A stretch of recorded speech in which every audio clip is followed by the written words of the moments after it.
Olá, sejam muito bem-vindos ao canal EBD Viva. Estamos aqui semanalmente aprendendo mais uma porção da Palavra de Deus por meio das lições bíblicas da Escola Dominical.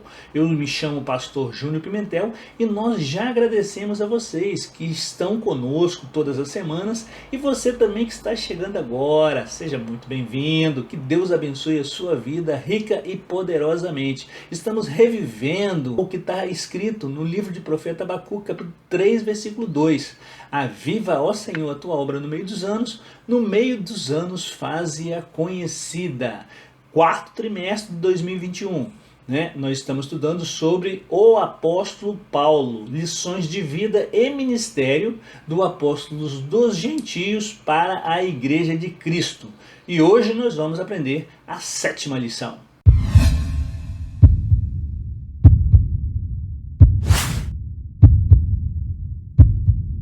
Antes, porém, nós vamos recapitular a lição passada, Paulo no poder do Espírito Santo.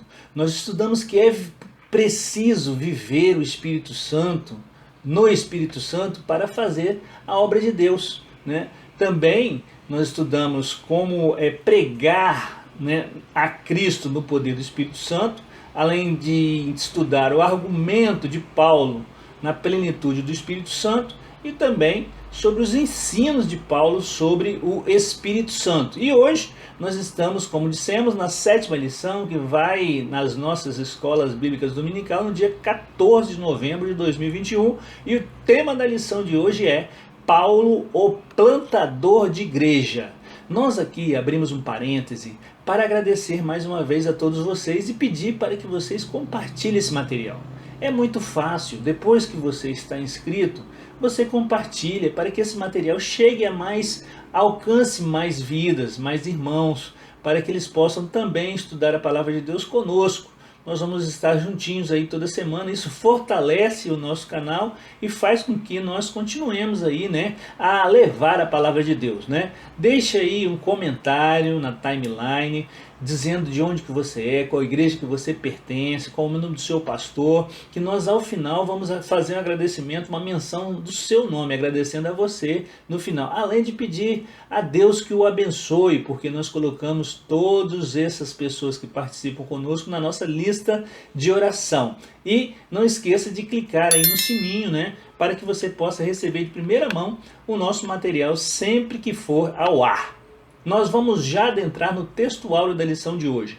Eu plantei, Apolo regou, mas Deus deu o crescimento. Está lá em 1 Coríntios, capítulo 3, versículo 6. A verdade prática é: a experiência com Cristo é o mais poderoso fator motivacional para plantar igrejas.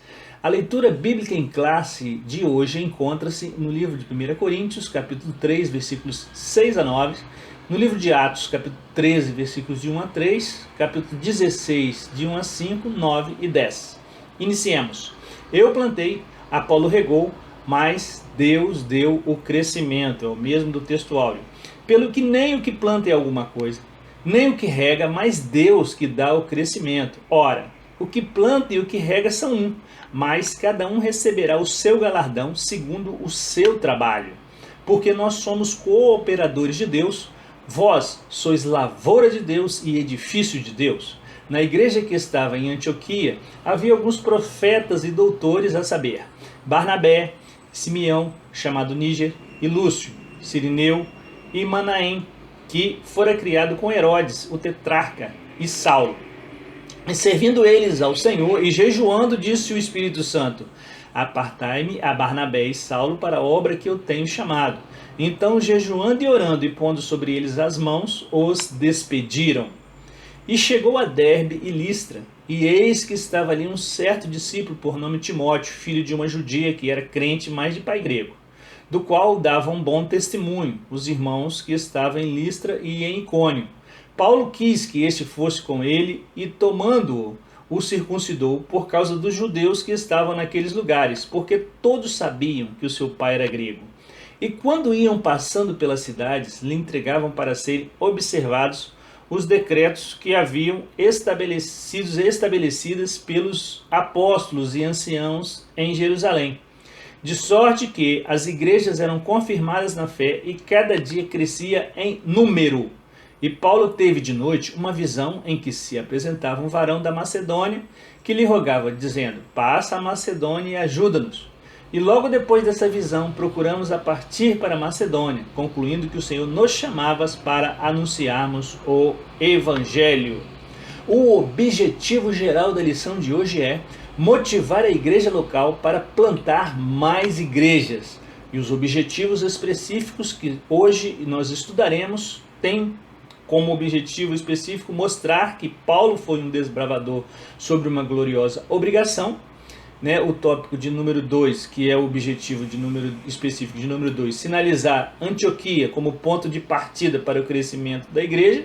E o subtópico número 3, tirado do tópico 3, que é pontuar as características de um plantador de igrejas.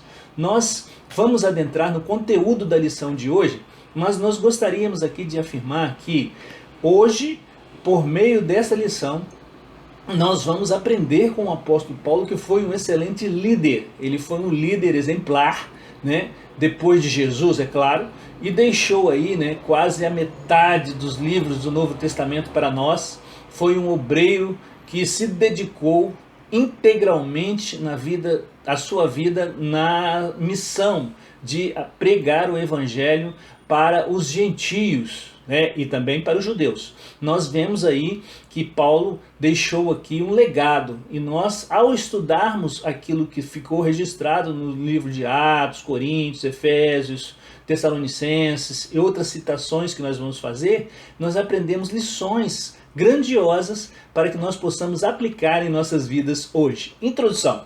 Nesta lição estudaremos sobre o processo de plantação de igreja que o apóstolo Paulo executou. Veremos que ele foi um desbravador da casa do mestre no mundo pagão, e o seu ponto de partida foi no ministério foi lá em Antioquia, quando ele foi enviado para outras regiões do mundo, onde o evangelho foi pregado. Também nós vamos refletir sobre as características de um plantador de igreja local frente aos desafios na atualidade. Com isso, irmãos, a presente lição tem o propósito de motivar a igreja local, como dissemos, e os vocacionados para abrir novas frentes de trabalho. Vamos então plantar igrejas. Trazemos nosso primeiro subsídio aí, que se encontra na carta de 1 Pedro, capítulo 2, versículos 9 e 10, que diz assim: mas vós sois a geração eleita, o sacerdócio real, a nação santa, o povo adquirido, para que anunciei as virtudes daquele que vos chamou das trevas para a sua maravilhosa luz. Vós, em que outro tempo não erais povo, mas agora sois povo de Deus, que não tinhas alcançado misericórdia, mas agora alcançastes misericórdia. Então nós somos chamados de a nação santa, o sacerdócio real. Nós estávamos nas trevas, fomos chamados para a luz, e agora nós não éramos povo de Deus, agora somos povo de Deus, igreja do Senhor. Nós somos a morada do Espírito Santo, a morada do Altíssimo. Nós vamos aprender nessa lição de hoje importantes verdades práticas para a nossa vida. No ponto central da lição de hoje, traz-nos a experiência com Cristo é o fator motivacional para plantar igrejas. Já vamos adentrar no tópico de número 1, que Paulo, o desbravador sobre uma gloriosa obrigação. Subtópico 1, Paulo, o desbravador. Paulo foi, sem dúvida alguma, o grande desbravador da fé cristã no mundo gentílico. Ele dedicou a sua vida para proclamar o evangelho e a cumprir a missão entre os pagãos e também os judeus. O apóstolo contribuiu grandiosamente para a implantação de inúmeras igrejas e no crescimento da fé cristã. Não houve quem plantasse igrejas em tão pouco tempo como o apóstolo dos gentios. Claro, Deus o havia chamado, Ele disse em uma de suas cartas que ele, desde a sua concepção no útero da sua mãe, ele tinha sido chamado para esse ministério. Tudo aquilo que havia acontecido com ele em sua vida estava no centro da vontade de Deus. Por quê? Porque depois que ele foi um perseguidor, né, lá no caminho de Damasco, Deus o convocou para esta missão, e ele então, ele utilizou aqueles estudos que ele teve ali aos pés de Gamaliel, né, que serviu de esterco para ele, ele mesmo diz, né, mas depois ele teve realmente aí 3 anos, né, na presença do Senhor Jesus, aprendendo, né, de Jesus, para ali fortalecer a sua fé e ele sair desbravando no campo missionário, depois de ser reforçado ali a sua fé inabalável em nosso Senhor e Salvador Jesus Cristo. Sua vida e ministério constrange-nos a semear o evangelho e a plantar igrejas em lugares e onde pessoas nunca ouviram falar do evangelho, né? As boas novas, está lá em Romanos 15, 20. Irmãos, e quando esse evangelho for pregado em todo mundo, aí que o Senhor Jesus vai vir buscar a sua igreja. Nós vamos lá em Romanos 15, 20, ler aqui: e desta maneira me esforcei por anunciar o evangelho, não onde Cristo foi nomeado, para não edificar sobre fundamento alheio.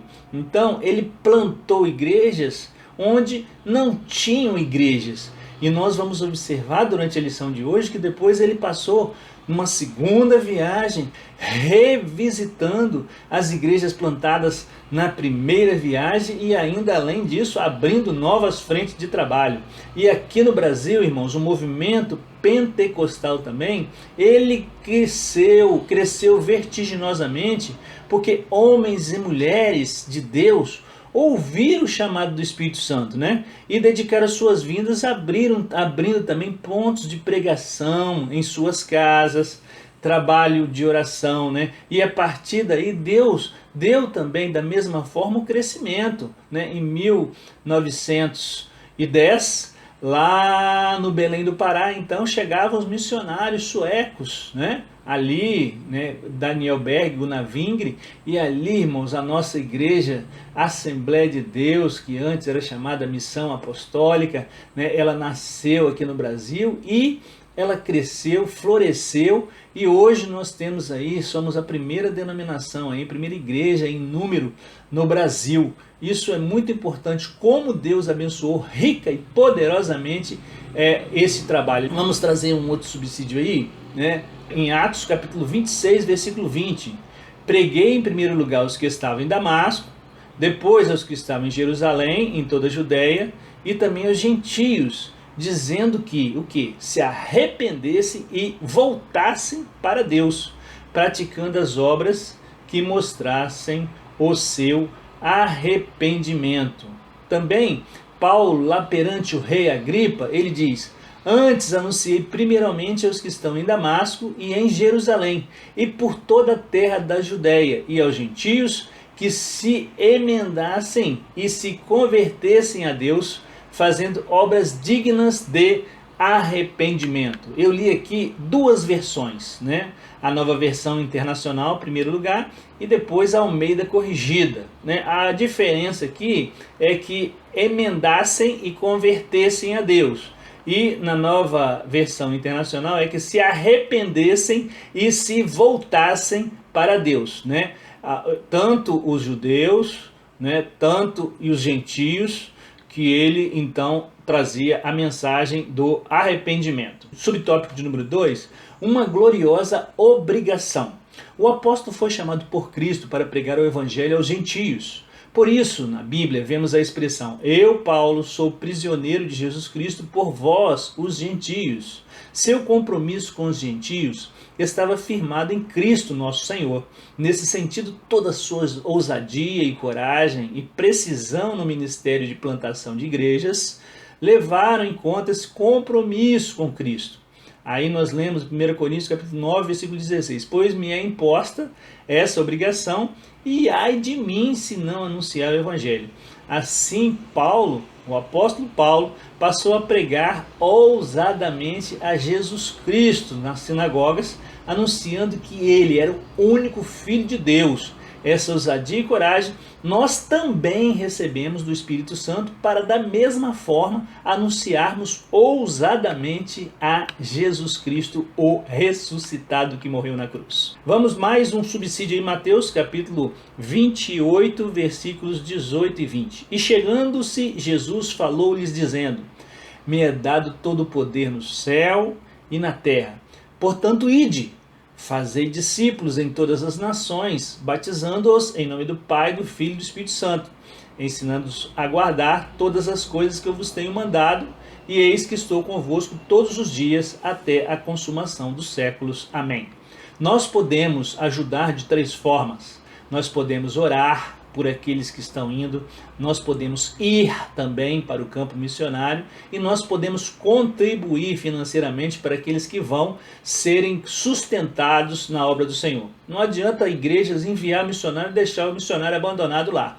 Tem que sustentar o missionário, ele precisa, todo obreiro é digno do seu salário, né? Ele precisa ali com suas famílias. Nós temos visto aí, né, pelo Brasil afora e fora dele, muitas pessoas que muitas vezes são abandonados, têm aí um sonho, vão fazer a obra do Senhor e chegam ali, são abandonados. Então nós devemos, como igreja também, cumprir o ID do Senhor, ajudando a esses irmãos que estão no campo missionário, né? E Deus, Jesus Cristo, ele prometeu estar conosco nesse trabalho, dando-nos suporte até a consumação dos séculos. Então, este é um dos recados, né, que nós deixamos aí por meio da palavra de Deus que vem diretamente do coração de Deus para nós. No subtópico número 3, plantação de igreja em uma parceria. Olha só, surge essa palavra aqui que o comentarista nos traz e é interessante, né? É difícil a gente colocar, né, que é parceria com Deus, mas de fato nós precisamos estar aqui unidos com o Senhor num propósito único, né? Esse é o sentido dessa parceria, é um único propósito de propagar o reino de Deus aqui na terra. A plantação de igreja envolve um trabalho duplo, do homem e de Deus. Nós, os seus servos, plantamos igrejas como sementes na terra. Nas cartas de Paulo, a imagem da plantação aparece em especial na primeira carta aos Coríntios, 1 Coríntios capítulo 3, versículos de 6 a 9, né, que nós lemos aí. A lavoura da igreja, a lavoura, irmãos, é a igreja, né? O trabalhador, né, que ele traz como trabalhador para arar a terra, lavrar, e Deus, né, após também nós regarmos, é que é incumbido de dar o crescimento. Então, o crescimento vem da parte do Senhor. Por quê? Porque o Espírito Santo convence o homem do pecado, da justiça e do juízo. Qual é o nosso papel? Pregar o Evangelho. Qual o papel do Espírito Santo? É convencer o homem. Então, irmãos, o Espírito Santo, ele abre o coração do homem, Jesus bate a porta do coração do homem e o Espírito Santo trabalha para que essa palavra então chegue ao intelecto, chegue ao coração do homem para que ele possa aceitar a Jesus como seu único e suficiente Salvador. A igreja de Corinto, irmãos, estava tomando partido, né, aqui quando nós lemos aí o início da lição de hoje, né? Eles estavam tomando partido, uns dizendo que era de Paulo, outros dizendo que era de apóstolo, de Apolo, né? Mas Paulo refutou veementemente essa situação e tratou de corrigir isso, né? E dizendo que eles eram apenas ministros e que o dono da obra era Deus. Foi isso aí que o apóstolo Paulo deixou aí, né, nesses primeiros versículos. Por quê? Porque na igreja de Corinto havia ali uma certa confusão. E havia também ali, irmãos, nós estamos adentrando já no assunto, nesse subtópico de número 3, né, dos primeiros versículos da lição bíblica de hoje, né, porque é o que traz aí os primeiros versículos, né, registrados aí em nossa revista. Porque antes desses versículos tinha essa divergência, essa dissensão que houve ali na igreja de Corinto. Então é importante registrarmos isso, né? Havia grupinhos, panelas, e não é possível. Isso não faz parte da obra do Senhor, não, né? O inimigo muitas vezes lança isso, irmãos, né? Mas nós não podemos ter grupos em igreja.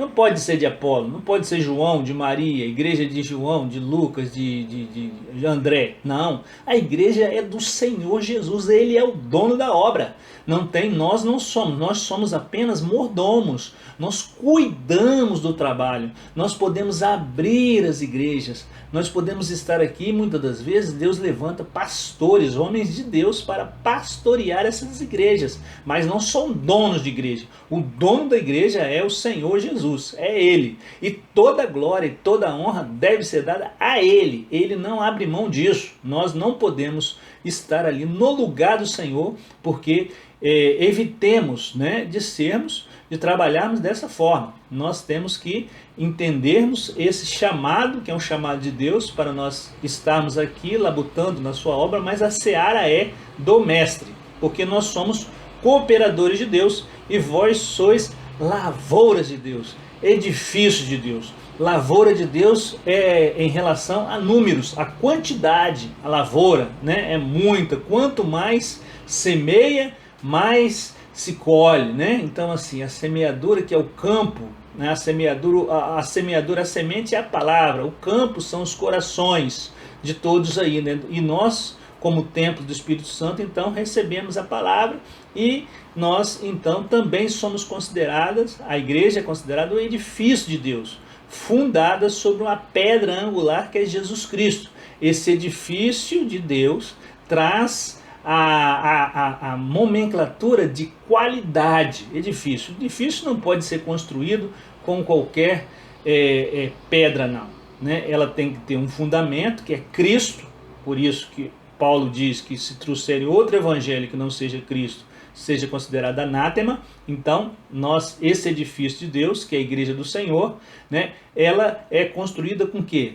Com pedras preciosas, não é com palha, não é com feno, não é com madeira, né? Então nós sabemos aí que o edifício de Deus traz então a ideia da qualidade, né? Nós podemos ver lá também, irmãos, para fechar esse subtópico de número 3, que no versículo 7 da lição bíblica de hoje: pelo que nem quem planta é alguma coisa, nem o que rega, mas Deus que dá o crescimento. É Deus que é importante, nós somos apenas instrumentos nas mãos de Deus para realizar o propósito dele aqui na terra, né? Vamos trazer um subsídio aí, que está lá em Mateus capítulo 13, versículos de 3 a 9. E falou-lhes de muitas coisas por parábolas, dizendo: eis que o semeador saiu a semear. E quando semeava, uma parte da semente caiu ao pé do caminho, e vieram as aves e comeram-na. E outra parte caiu em pedregais, onde não havia terra bastante, e logo nasceu, porque não tinha terra funda. Mas vindo o sol, queimou-se e secou-se, porque não tinha raiz. E outra caiu entre espinhos, e os espinhos cresceram e sufocaram-na. E outra caiu em boa terra, e deu fruto, um a 100, outro a 70 e outro a 30. Quem tem ouvidos para ouvir, ouça. No livro de Mateus, capítulo 13, Jesus falou diversas parábolas. Essas parábolas ilustram aquilo que o apóstolo Paulo estava trazendo ali. Ele já estava pregando aquilo que ele tinha ouvido de Cristo, do próprio Cristo, né? Então a gente observa nas suas cartas o apóstolo falando, né, sobre esse campo, o campo como a lavoura de Deus, como o edifício de Deus. Nós trazemos aqui a palavra de Deus por meio do Jesus, o Filho de Deus, que deixou para nós aqui essa parábola, né, dizendo aí sobre a palavra de Deus que caía em corações duros, ou em corações amolecidos, em um coração fértil para receber a palavra de Deus, para frutificar, né? E além disso, levar outros para o reino do Senhor Jesus. Ainda no subtópico número 3, o apóstolo dava o devido mérito a desse processo, e nós somos seus cooperadores da igreja, a lavoura e o edifício de Deus, como dissemos. Nesse divino ministério de plantação de igreja, à luz do ensino de Paulo, fica claro que o trabalho de semear e plantar é nosso. Deus utiliza nós os seus instrumentos para realizar essa obra, mas quem faz germinar, frutificar, crescer é Deus.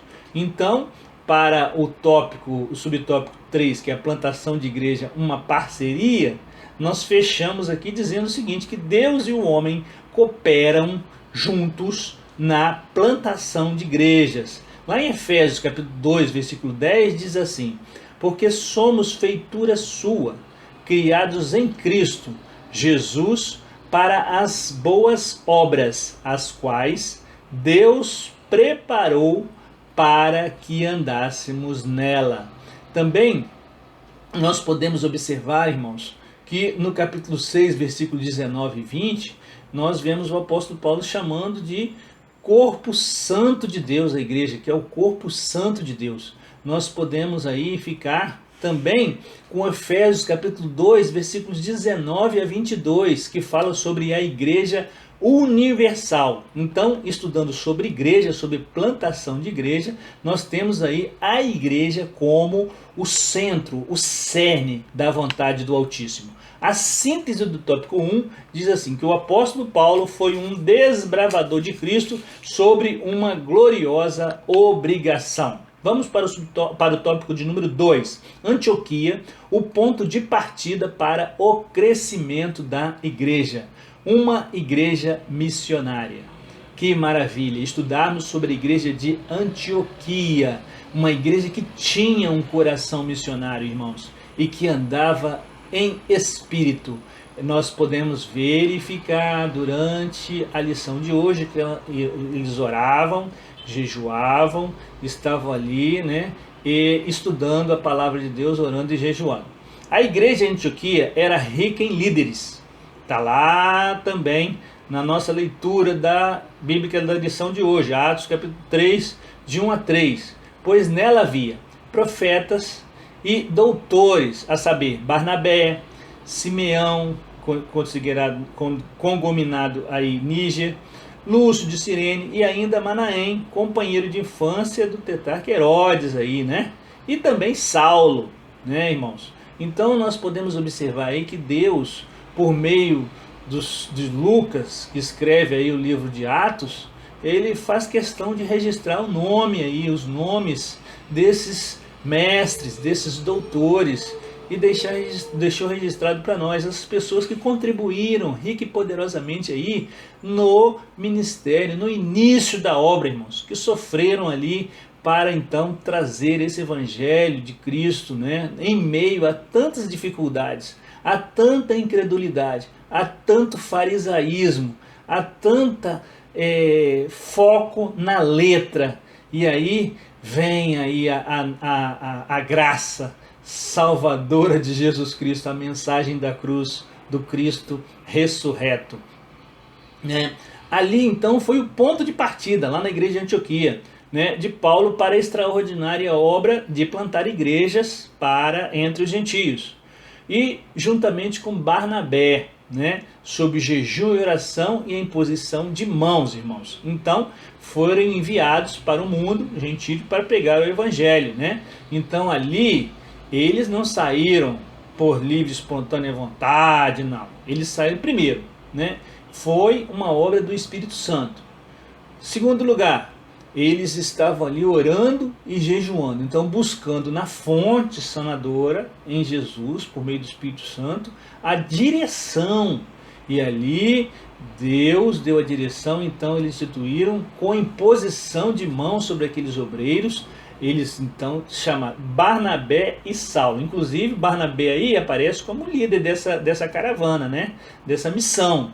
E Saulo em segundo lugar. Depois nós vamos ver aqui nesse mesmo capítulo que Paulo logo à frente é chamado de Saulo, logo na frente é chamado de Paulo. Por quê? Não foi Deus que mudou o nome dele ali, não, ele tinha cidadania romana e era também judeu, da tribo de Benjamim, né? Então o nome judeu era Saulo e o nome, né, romano era Paulo. Então a partir dali que ele já foi nessa obra missionária para os gentios, então o escritor do livro de Atos, o Lucas, então ele já denomina ali Saulo, a Paulo, a partir desse momento ali, né, que deixa essa lição para nós também grandiosa, né? Porque, inclusive, ali no grego koiné, né, onde foi escrito aí o Novo Testamento, né, todo, era como o inglês atualmente, né? Então, para facilitar inclusive a nomenclatura, falar, então o nome era Paulo. No Brasil também, como nós dissemos, irmãos, né, esses homens desbravadores, cada estado da nossa federação tem uma história. E nós devemos valorizar a história desses homens e mulheres de Deus que deram as suas vidas, irmãos, no início da obra do Senhor. Aqui no Espírito Santo, por exemplo, nós temos vários. Temos o pastor Valdomiro Martins Ferreira, e meu pai, pastor Manuel Coutinho Pimentel. Ele abriu trabalhos, irmãos. Um dia ele estava ali andando de bicicleta, levando acordeon no porta-bagagem. Ele caiu, tinha um time de futebol jogando futebol ali. Riram! Ali papai pegou o acordeon, botou no porta-bagagem e continuou o trabalho ali missionário. E ali falando de Deus. Era um tempo mais difícil que nós temos hoje, irmãos. Hoje nós temos a liberdade de pregar a palavra. Muitas vezes dormimos no sono da indolência, não saindo para pregoar o Evangelho de Cristo. Precisamos voltar ao primeiro amor para que nós possamos ter essa sede de pregar o Evangelho para as almas que estão aí sedentas. Estão caminhando a passos largos para o abismo. Vamos para o subtópico de número 2. A primeira viagem missionária. Nós já abordamos a primeira e a segunda viagem missionária na lição passada. Nós estamos estudando, e nessa lição, certamente nós estamos revisitando também o conteúdo, porque nós estamos falando da vida de Paulo. Então, lá atrás, na lição de número 3, quando nós falamos da conversão de Paulo, na lição de hoje, abordaremos aqui um pouquinho também dessa lição de número 3, na época da sua conversão, falaremos um pouquinho. A mensagem do apóstolo, que nós estudamos na lição de número 4, que Jesus Cristo, na lição de número 5, Jesus Cristo crucificado, também vai reaparecer durante as lições nesse trimestre, a vocação para ser apóstolo. Então, essa lição, nós precisamos estar revisitando os conteúdos anteriores, porque eles nos ajudam a seguir em frente rumo até a 13ª lição. Então, todo esse assunto ele é concaternado, ele é junto, e nós então temos aí, né, no decorrer do tempo das 13 lições, esses conteúdos sendo revisitados para que nós possamos então ministrar para os nossos alunos. A primeira viagem missionária, então, Paulo e Barnabé pregaram em Chipre, né, logo depois de serem ali enviados pela igreja de Antioquia, né? Foi o primeiro lugar, né? Como nós podemos verificar aí nesse mapinha que está sendo colocado para vocês aí. Nesse lugar, o apóstolo desmascarou o feiticeiro Elimas, o encantador, e ganhou o procônsul para Cristo. Aí nesse primeiro lugar aí, ó, né, Chipre. E logo depois, então, ele vai seguindo aí, né, a sua missão, né? Tinha o feiticeiro Elimas, que trabalhava, né, que era chamado de um encantador. Ele trabalhava ali com o procônsul. Esse judeu, Bar Jesus, né, amigo de Sérgio Paulo, que era o governador ali, então ele queria desfazer da mensagem contrária ali do que Paulo estava pregando. E Paulo, irmãos, foi muito, né, clamou o Senhor, chamou ele de filho do diabo, e ele ficou cego por um tempo ali, né? Atrapalhando. Isso daí é o reino das trevas se levantando contra o reino da luz. É uma luta constante no mundo espiritual, e muitas das vezes nós achamos que as coisas acontecem por acaso. Não, absolutamente. Há uma guerra incessante no mundo espiritual entre o poder da luz e o poder das trevas. Claro que a luz prevalece, porque ao Senhor foi dado todo o poder. Ele é todo poderoso, ele não tem parte do poder, ele tem todo o poder. Mas há uma luta incessante para o ladrão. Ele veio para roubar, matar e destruir, e ele está nessa missão de fazer isso daí. E Deus, ele veio para dar vida. vida com abundância. E nós precisamos pregar o evangelho da luz. E a luz não tem comunicação com as trevas. Onde a luz chega, as trevas têm que se dissipar, têm que ir embora. E foi isso que aconteceu ali com esse feiticeiro aí, Elimas. Mas adiante pregou na sinagoga de Antioquia, na Psídia, onde os judeus fizeram oposição, né? Ali também tinha oposição. A obra de Deus não é fácil, irmãos. Mas graças a Deus que quando o Espírito Santo direciona e nós estamos fundamentados na palavra e na rocha que é Cristo, Ele vai conosco até a consumação do século. E ao mesmo tempo, né, os gentios, né, mesmo quando os judeus faziam oposição, os gentios estavam se alegrando, né, e creram no Espírito Santo, né, que se fez presente ali por meio da vida dos apóstolos. O mesmo aconteceu em Icônio, aí no mapinha aí, ó. Icônio, Listra, Derbe, está no capítulo 14 de Atos, versículos 21, versículo 1 a 28. Ora, no trabalho de evangelização, a implantação de igrejas, há muitos desafios. Uns recebem a palavra, outros rejeitam e outros até zombam, né? No trabalho de implantação de igrejas, como nós falamos aí, mas apesar dessas adversidades todas, o Espírito Santo opera, ele fala aos corações, é o papel dele, como dissemos, né? Convencer o homem do pecado, da justiça e do juízo. E quem dá o crescimento é o próprio Deus Pai, todo misericordioso. A segunda viagem missionária, né, irmãos, nós teríamos muitas coisas para abordar, mas é uma passagem um pouco rápida aí. Depois do concílio de Jerusalém, em Atos 15, então saem aí Paulo para a segunda viagem missionária, né? Paulo visitou igrejas já plantadas na primeira viagem, a partir das regiões do Oriente para o Ocidente, envolvendo a Ásia e a Europa.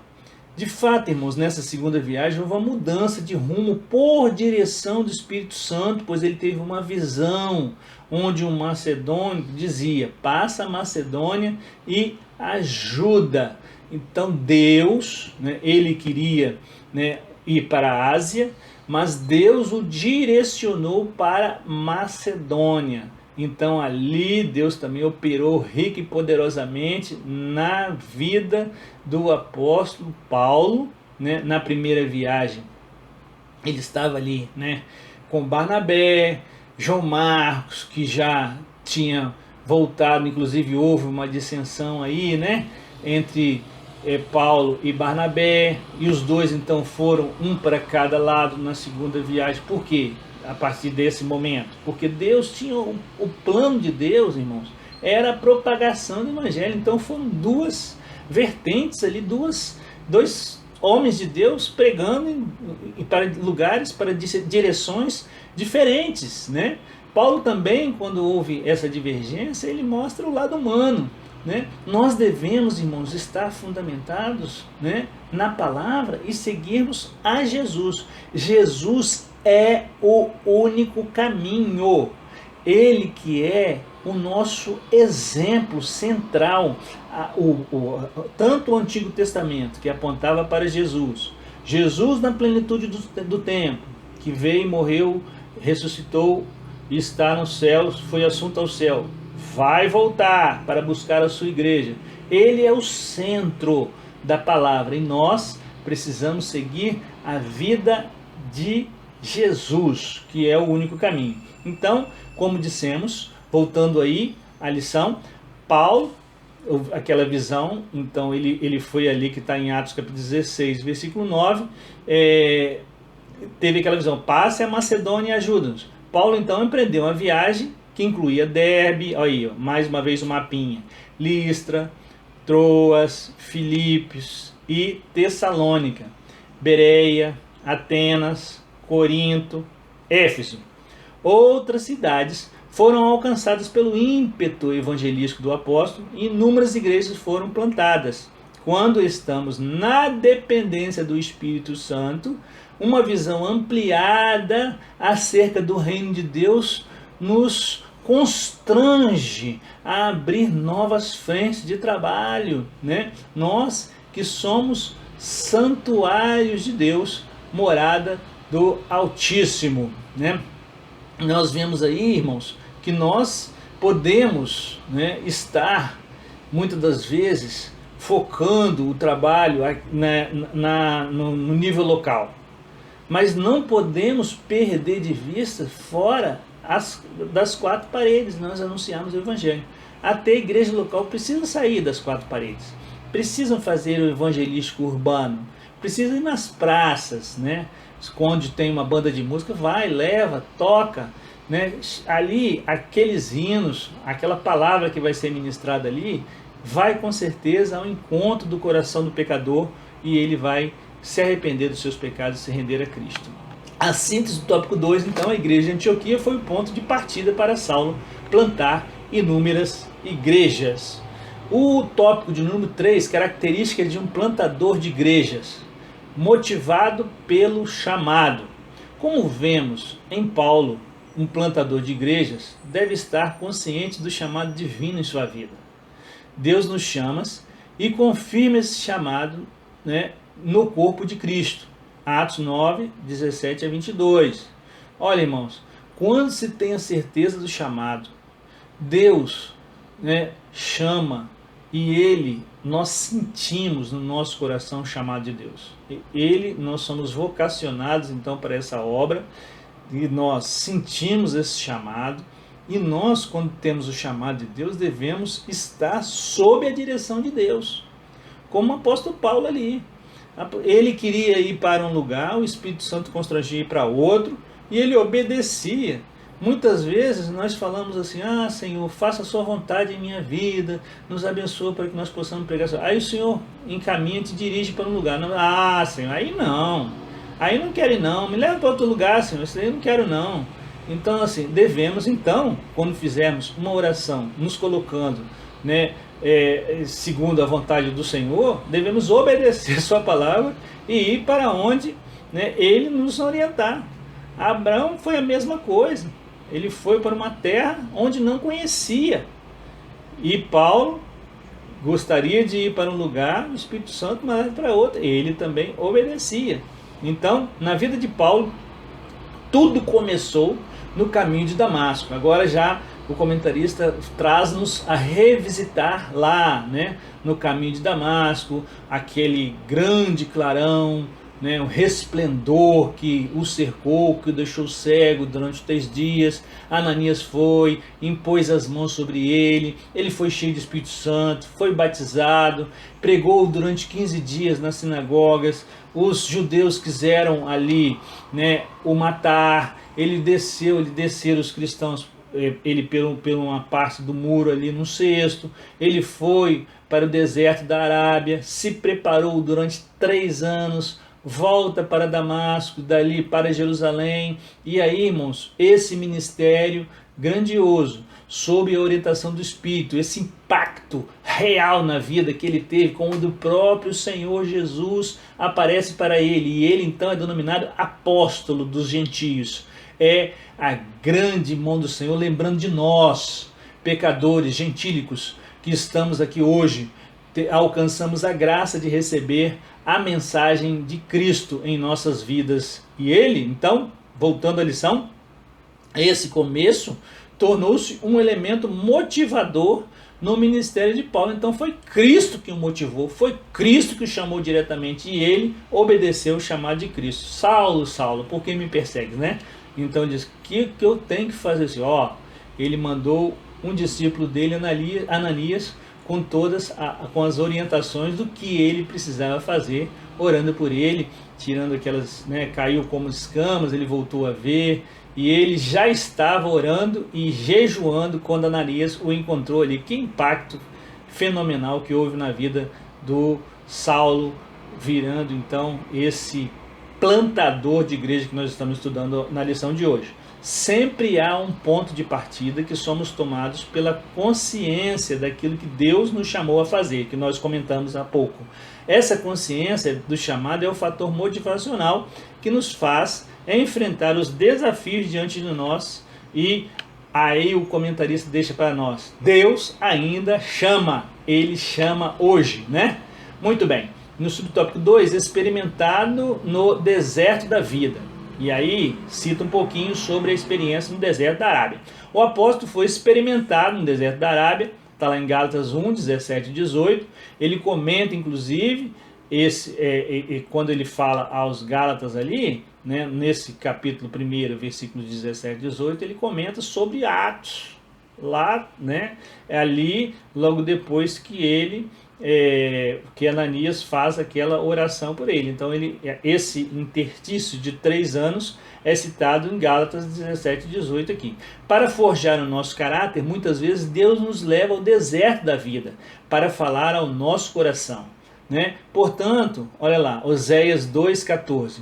Eis que eu a atrairei e a levarei para o deserto, e lhe falarei ao coração. É a citação aqui, Oséias capítulo 2, versículo 14. Então, Deus mesmo, né, ele muitas vezes nos atrai ao deserto. Nós passamos por provas, mas não é para nos matar, é para nos fortalecer. E naquele momento, irmão, no deserto é só você e Deus, Deus e você, né? Ali você desfruta da presença do Senhor. Nós vemos vários homens de Deus, Elias, Moisés, o próprio Jesus, quando foi ali 40 dias e 40 noites, né, ele jejuou no deserto. Jesus também foi para lá antes de ser morto. Ele se preparou e teve uma comunhão profunda com o Pai para se fortalecer para o momento que viria, porque ele sabia que o inimigo chegaria para tentá-lo. Ele se tentou a Jesus. Imagine nós, irmãos. Nós precisamos estar, então, sendo capacitados por Deus para tornarmos grandes desafios da missão de pregar o evangelho e plantar a igreja. É lá no deserto. É lá que acontece essa preparação. O Senhor trabalha em nosso temperamento, caráter, personalidade. As experiências que passamos ao longo da vida pode ser oportunidade de Deus para forjar o nosso caráter. A nossa maior vitória foi Cristo morrer na cruz e ressuscitar por nós, né? E ele diz que no mundo nós teríamos aflições, mas que nós tínhamos que ter bom ânimo.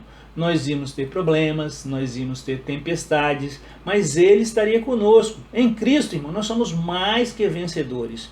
O líder precisa ser provado para tornar-se forte diante as adversidades da vida. O deserto, então, é para preparar o líder, o homem de Deus, a mulher de Deus, para as adversidades da vida e as tentações que certamente surgirão. E se você estiver fundamentado na palavra, em jejum, em oração, buscando a santificação sem a qual ninguém verá o Senhor, nós vamos então vencer, sermos mais que vencedores e alcançarmos a coroa da vida. O subtópico de número 3, a igreja segundo as Escrituras. É um reforço do fundamento da igreja. Toda estratégia de um plantador de igreja deve levar em conta as Sagradas Escrituras.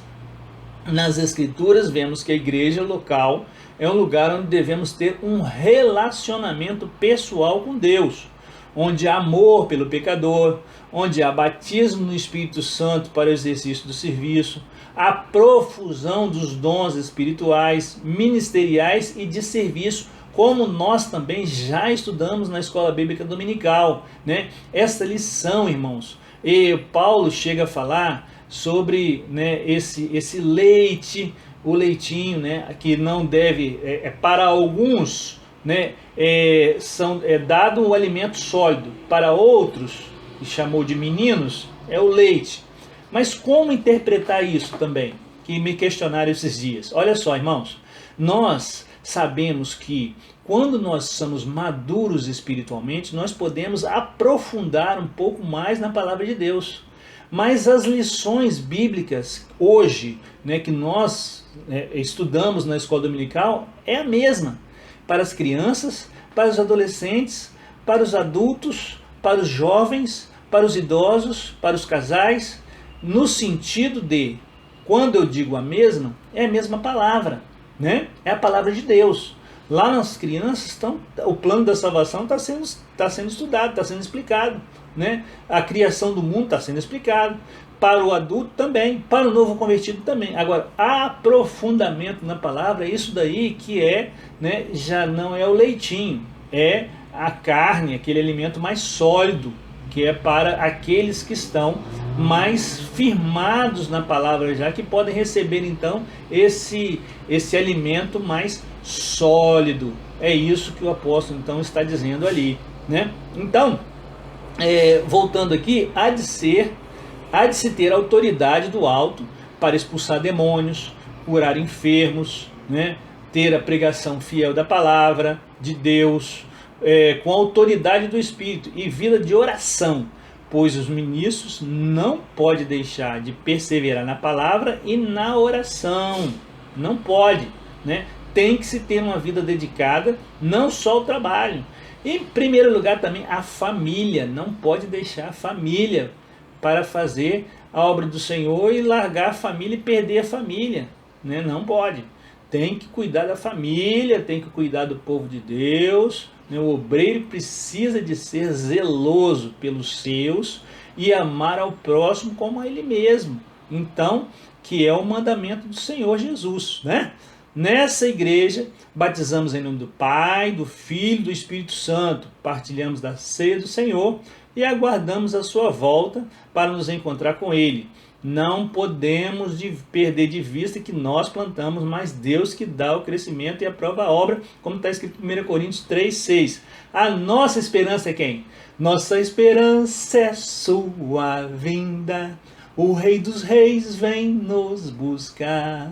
Nós aguardamos Jesus ainda. Hinos da harpa cristã, maravilhosos. Nós então estamos aguardando a volta do Senhor Jesus. Essa deve ser a nossa pregação. Os nossos púlpitos precisam ser cristocêntricos, né? Nós temos aí curas, maravilhas, mas os sinais não precedem os que creem. Os sinais seguirão aos que crerem. Então não pode ser a primazia. A primazia é expor a palavra e trazer a mensagem da cruz, a mensagem de esperança, o evangelho, que significam boas novas de salvação para o mundo que jaz no maligno. É isso que nós aprendemos na lição de hoje. A síntese do tópico 3 Paulo tinha em Cristo a sua maior motivação para plantar igrejas. Já concluindo a lição de hoje, irmãos, vimos que muitos episódios na vida do apóstolo Paulo aumentaram sua visão para expandir a igreja em todas as partes. É vontade de Deus que as vidas sejam chamadas para ele e se tornarem, estes que são chamados, plantadores de igreja. As pessoas que amem proclamar a palavra de Deus para quem não a conhece, né? E aí formar uma igreja local que glorifique a Deus e viva com fidelidade ao nosso Senhor. Então, primeira coisa, ter uma experiência com Cristo. A segunda é se preparar e ser compromissado com a palavra de Deus e atender o chamado de Deus. Então vamos trazer mais um subsídio aqui para que sejais irrepreensíveis e sinceros, filhos de Deus inculpáveis, no meio de uma geração corrompida e perversa, entre a qual resplandeceis como astros no mundo. Estamos vivendo dias difíceis, né, aqui na face da terra. O inimigo está colocando mentiras como se fossem verdades, mas a verdade para o mundo é loucura e vice-versa. O que é valorizado no mundo não é valorizado por Deus. E o que é valorizado por Deus muitas vezes não é valorizado no mundo, né? A soberba, né? Temos as questões aí das bem-aventuranças, né? Que Jesus traz para nós, né? Os humildes, né? Aí os que são pacíficos, né? Aí, irmãos, olha só, o reino de Deus é inversamente proporcional. Quanto mais você se humilha na presença do Senhor, mais Ele te engrandece. É isso. E Deus, Ele escondeu essas questões dos sábios e entendidos e revelou a quem? Os pequeninos. Então, o reino de Deus é loucura para essa geração, né? Os gregos nós vimos que queriam sinais. Os gentios queriam a sabedoria. queriam ali, né, que fossem, trouxesse ali, né, ali, aí por isso que traz na lição de hoje que alguns eram de Apolo, outros de Paulo. Por quê? Igual são as vertentes que hoje há. Uns são de uma linha da filosofia, o outro de outra linha. Uns preferem um determinado escritor, outros preferem outro, mas nós preferimos a palavra de Deus na sua completude, que é a verdade absoluta. Então, nós vamos trazer o último subsídio aí para vocês. Eis que venho sem demora. Guarda o que tens para que ninguém tome a sua coroa. Ao quem vencer, eu farei coluna do templo de meu Deus, e dele nunca sairá. E escreverei sobre ele o nome do meu Deus, e o nome da cidade do meu Deus, a nova Jerusalém, que desce do céu do meu Deus, e também o meu novo nome. Quem tem ouvidos, ouça o que o Espírito diz às igrejas. Apocalipse 3, 11 a 13. Nós vamos nesse momento fazer uma oração. Senhor nosso Deus, nós te agradecemos por essa oportunidade de estarmos aqui, Senhor. Mais uma vez aprendendo das lições, Senhor, lições da tua palavra. Pai santo, Pai querido, Pai amado, abençoa cada professor, a cada pastor, a cada irmão, a cada irmã, a cada obreiro, a cada pecador, Senhor, nesse mundo que precisam ser alcançados com a tua palavra. Pai, desperta a tua igreja para que elas possam, Senhor, a tua igreja possa cumprir, Senhor, o ID, pregar o evangelho a toda criatura, Pai. Ó Senhor, para que o seu evangelho, Deus, o evangelho de Cristo, seja pregado em toda a terra, para que tu possas então, Senhor, mandar o teu Filho Jesus buscar essa igreja, a sua igreja santa, Senhor, imaculada, que é remida pelo sangue do Jesus que morreu na cruz pelos nossos pecados. Pai amado, abençoa, Senhor, cada um que está nesse momento participando conosco até agora. Senhor, abençoa o seu ministério, Pai, o ministério dessa irmã, desse irmão, desse missionário, desse vocacionado que está sentindo ardor no coração de pregar a tua palavra. Ó Pai querido, fortalece a cada um, em nome de Jesus. Amém, Jesus. Também agora nós vamos agradecer aos irmãos que deixaram aí um comentário em nossa timeline, né? O irmão Isaac Moreira, meu grande amigo, louvado seja Deus pela dedicação em explanar a lição. A Rosângela Monteiro também, uma pessoa sensacional, assunto importante para entender a presença do Espírito Santo, né? A professora Maria Milagres, muito obrigado, bênção maravilhosa, ela deixa aqui para nós. A irmã Leidmar, minha esposa, Mateus, meu filho, olha, a Regina Célia, né, que também deixa o seu comentário, né, também o Valtedi Chagas, né, que sempre deixa aí o seu comentário, irmão Valtedi, que Deus abençoe a você, a irmã Rosângela, todos vocês que têm aí deixado um comentário na nossa timeline, que Deus possa abençoar, estamos orando pela sua vida. Muito obrigado, fiquem com Deus em nome de Jesus.